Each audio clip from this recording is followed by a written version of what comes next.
Yo quisiera inscribir mi presentación en, digamos, 4 puntos. El primero, lo que tiene que ver con la era y la revolución digital, ¿cuándo empieza? ¿En qué momento? Un poco para darle un contexto. Ahí hago una breve mirada al pasado para decir, ha habido 4 momentos en la historia de la industria, lo estoy simplificando de la manera más abrupta, pero un poco también en aras del tiempo.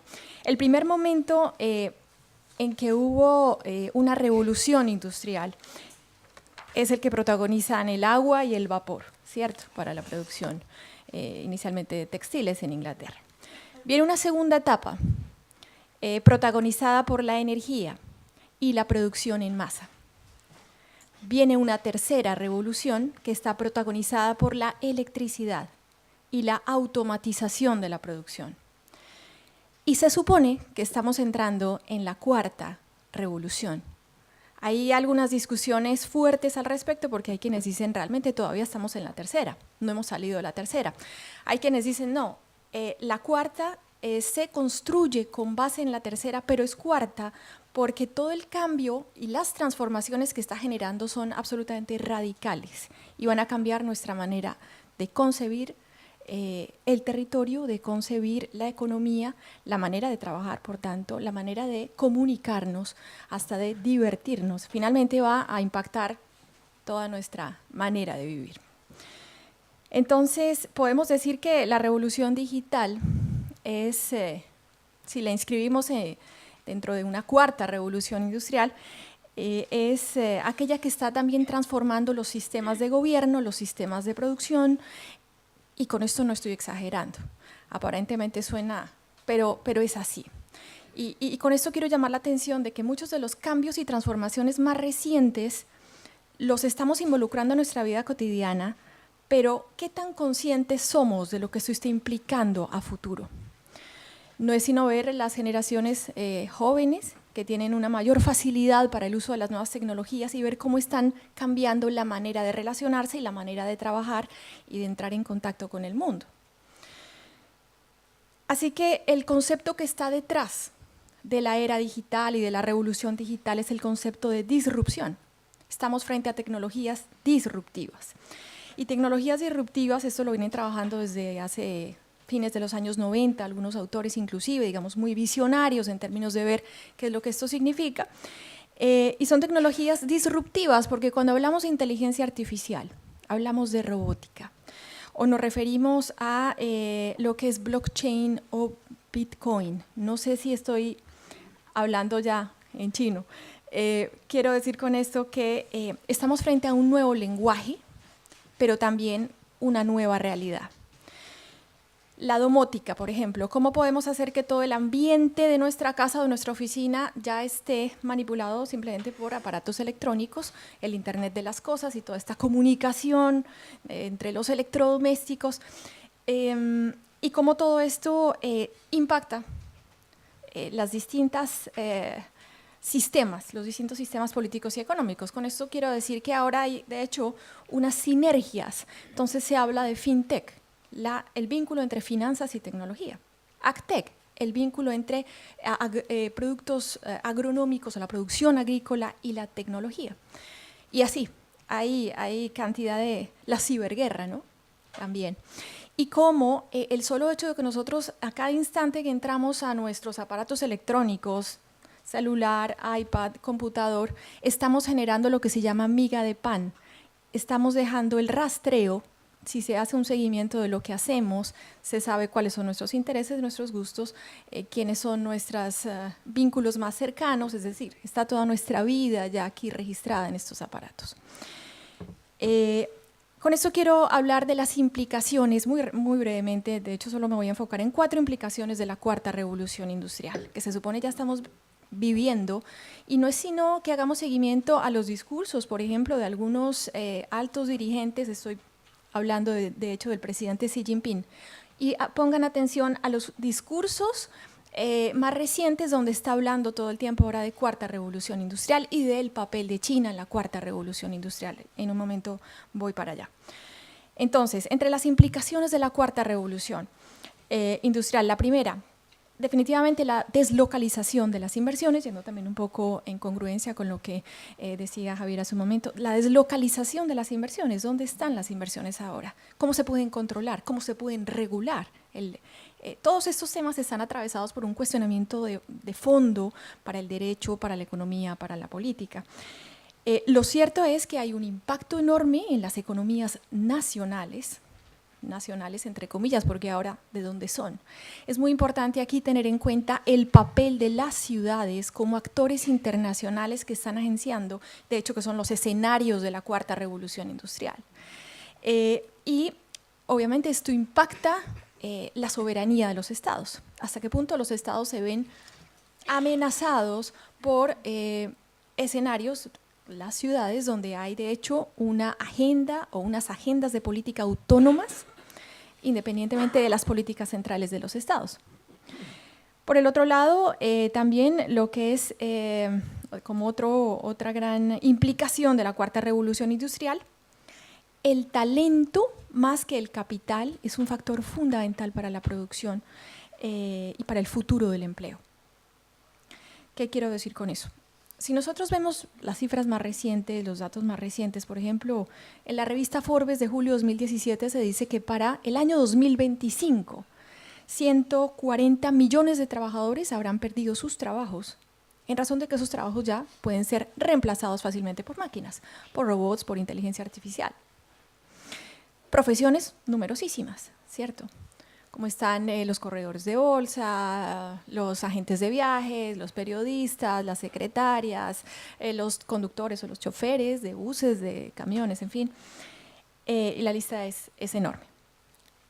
Pero hay talentos que no pueden ser reemplazados por máquinas. Y quiero en esto hacer énfasis porque un poco lo que uno ve en la producción académica sobre este tema, también política, es bastante terrorismo también psicológico al respecto. Es decir, que estamos frente a una revolución donde se van a acabar nuestros empleos.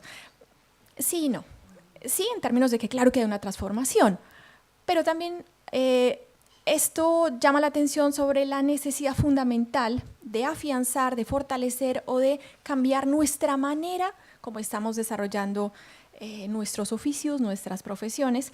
Y aquí quiero llamar la atención con el hecho de que todo lo que tiene que ver con la resolución pacífica de conflictos, con cualquier tipo de trabajo que implique creatividad. Los artistas, por ejemplo, se salvan un poco de esta revolución, ¿no?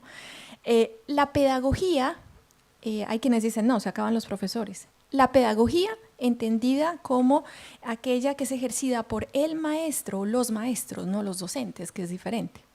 Entonces ahí hay una gran diferencia. Y lo otro, los médicos. Claro, el avance en medicina es impresionante, absolutamente impresionante, y va a contribuir grandemente a mejorar las condiciones de salud de la población, de las poblaciones.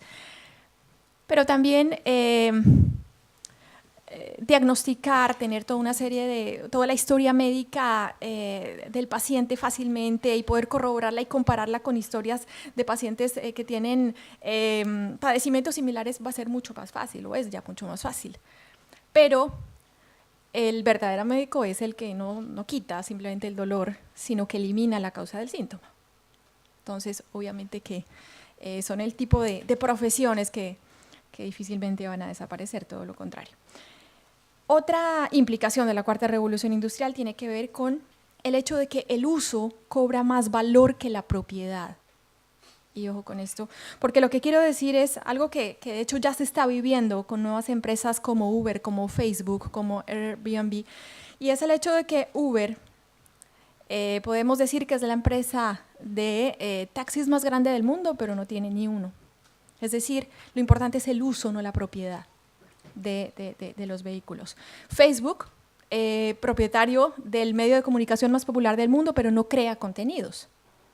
Airbnb, con toda la cantidad de alojamientos que tiene, en realidad no es dueño de ninguno, simplemente administra, ¿no?, estos alojamientos. Y así podemos hacer un listado con AliExpress o Alibaba y infinidad de empresas que vienen teniendo esa característica. La otra implicación para la cuarta revolución industrial que es importante es el tema de la información y los datos como un bien, un valor intangible sumamente importante para las empresas, para los gobiernos. El hecho de manejar, por ejemplo, el Big Data.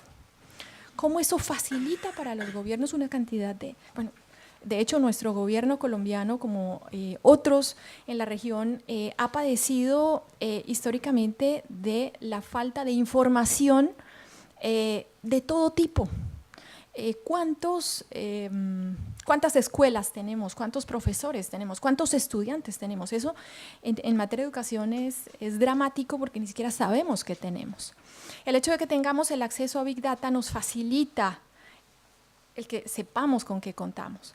Eso va a facilitar a los gobiernos una cantidad, digamos, de procesos. Claro, tiene también sus implicaciones negativas. Fíjense que hoy día la tendencia de que se esté hablando de manera más frecuente y esté ganando protagonismo el hecho de que ahora es la gobernanza, la manera de que se relacionan los ciudadanos entre sí, inclusive con los estados, con los gobiernos para tomar decisiones, le resta realmente el papel que tienen los estados en la toma de decisiones, el papel que debían haber tenido. En fin, quiero seguir adelante porque son varios temas que quiero, y no sé cómo estoy de tiempo. ¿Quién lidera la cuarta revolución industrial? La cuarta revolución industrial la están liderando pues, Estados Unidos, gran potencia desde buena parte del siglo XX, con todo este desarrollo científico y tecnológico. Alemania, con su política de 4.0 de ponerse a la vanguardia de la cuarta revolución industrial de manera muy explícita, pero viene muy de cerca China, y viene muy de cerca al punto que, por ejemplo, por darles una cifra que me parece importante, para el 2022 la inversión de China en ciencia y tecnología va a superar a la de Estados Unidos. Y 2022 es mañana. Eso está mostrando que China está teniendo cada vez este papel más protagónico, pero esto está también impactando, influenciando particularmente a América Latina y a Europa. Y aquí entro con pues, nuestro tema de, bueno, América Latina y Europa, ¿cómo están allí? Porque las políticas proteccionistas de Estados Unidos, y ese es un hecho importante, están haciendo que China, en materia de ciencia y tecnología, esté entrando de manera muy, muy clara, de hecho bastante contundente, en Europa y América Latina. Hay un ejemplo, me parece que es realmente importante tener en cuenta para explicar esto, y es el Obor, la ruta de la seda del siglo XXI. Este gran proyecto que en septiembre de 2013 el presidente Xi Jinping en Kazajstán presentó y que aún aquí en Occidente y en América Latina como que no dimensionamos, de hecho creemos que no hay un impacto directo y real cuando realmente sí lo hay. Y es toda esta propuesta que ya se está ejecutando de hacer toda esta serie de conexiones de autopistas férreas, carreteras, túneles, viaductos, vasoductos, aeropuertos, puertos, para vincular de manera mucho más directa y rápida a Asia con Europa.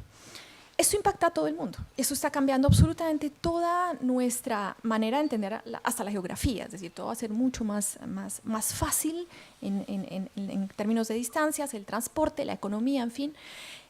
Pero ahí la cuarta revolución está actuando, porque miremos los trenes que está produciendo China, miremos todo este desarrollo y este avance tecnológico que se está ya, digamos, obrando. Entonces, allí China está afianzando la relación con Europa y finalmente también con América Latina, porque esta ruta también va a conectar, no solamente es Asia con Europa, pero finalmente esto impacta a toda la economía del mundo.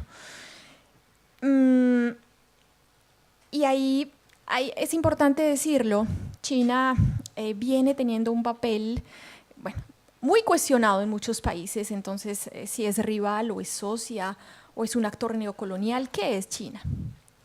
Yo les digo, un poco por el conocimiento que tengo de China de hace ya unos 12 años viajando permanentemente, lo es todo. China es todo, absolutamente, es socia, es rival, es actor neocolonial. China juega al Wei Chi, al Go, en relaciones internacionales. Los que conocen este antiguo juego, el ajedrez chino, como se le denomina en Occidente, a eso juega China. Es decir, están todas las opciones y todas las posibilidades. No hay reglas como en nuestro ajedrez occidental definidas donde sepamos, no, absolutamente cualquier cosa es posible. Ahí la pregunta es, ¿y qué estamos haciendo nosotros? Un poco, ¿cuál es nuestro papel? ¿Cuál es nuestra porque el punto y el centro de esto es, ya los productos no van a ser simplemente made in China, sino made in China and designed in China. Y este es el aporte desde China, con toda la innovación en ciencia, tecnología, en el marco de la cuarta revolución industrial, y es hacia allá donde le está apuntando con sus políticas para los próximos, no solamente para los próximos años, para los próximos décadas. Tuve acceso a información acerca de lo que está pensando hacer China para el 2080 y 2100. América Latina, Colombia está pensando en las elecciones del próximo año y ahí paré de contar. ¿Sí? Bien. Entonces, bueno, los retos que nos quedan frente a esto que se viene, no, que ya está. 3 minutos, perfecto. Lo primero, hay un desafío de fondo a nuestra concepción del derecho, de la economía, de la política, de la concepción tradicional del Estado westfaliano, frente a cómo todos estos cambios en la manera de comunicarnos, en la economía, están realmente generando un gran efecto que aún no se ve, no se dimensiona, pero en el futuro va a ser mucho más evidente. La brecha de la desigualdad se amplía, si lo vemos, digamos, en América Latina, frente a todo este avance de la cuarta revolución industrial, la brecha se amplía enormemente. ¿Quiénes tienen acceso a las tecnologías, a las nuevas tecnologías? Y les voy a dar 2 ejemplos que me parecen importantes. El primero, hay una ciudad en Guatemala que es una ciudad privada. ¿Qué quiere decir eso? Es privada, la construyeron un grupo de personas que además tienen grandes recursos económicos, razón por la cual los marginados no pueden entrar, ¿no? Y es con todas las tecnologías esta ciudad. Esto rompe precisamente la idea, de hecho, además de ciudad, pero también es la muestra de que con todo este avance tecnológico hay unas distancias que se amplían grandemente. El otro punto importante es, ¿qué pasa con América Latina en el marco de esta cuarta revolución industrial cuando las cifras más recientes muestran que 40 de las 50 ciudades más violentas del mundo están en América Latina? Entonces, estamos viviendo las 4 revoluciones industriales al tiempo, de hecho, ¿no? Todavía no hemos salido ni de la primera, en algunas ciudades está la segunda, estamos, digamos, viviendo de manera paralela todos estos cambios. Otro punto importante, pero ese lo afecta más a Europa, es las ideologías extremistas y todos estos desarrollos mediáticos de los medios de información y de comunicación son la manera en que en que grupos extremistas, estoy hablando del Daesh, el Estado Islámico, se mueven, y eso, bueno, impacta todos estos temas de terrorismo. El otro punto importante es, y es también la manera de concluir, América Latina puede ser parte de la revolución industrial, pero el centro, considero que donde debe de estar su objetivo es en la educación, mejorar los niveles de educación, mejorar todo lo que tiene que ver con el fomento al talento humano, y las tecnologías contribuyen de hecho a la inclusión en ese proceso de mejorar el sistema educativo. De hecho, la alianza que pueda hacer América Latina con Europa en esta materia puede ser también muy interesante. Finalmente, lo que quiero decir con todo esto es, realmente estamos frente a un momento histórico en términos de que estamos frente a una transformación enorme. América Latina, ¿qué está haciendo? Porque lo que sí sé y estoy segura es que China va muy rápido. Muchas gracias.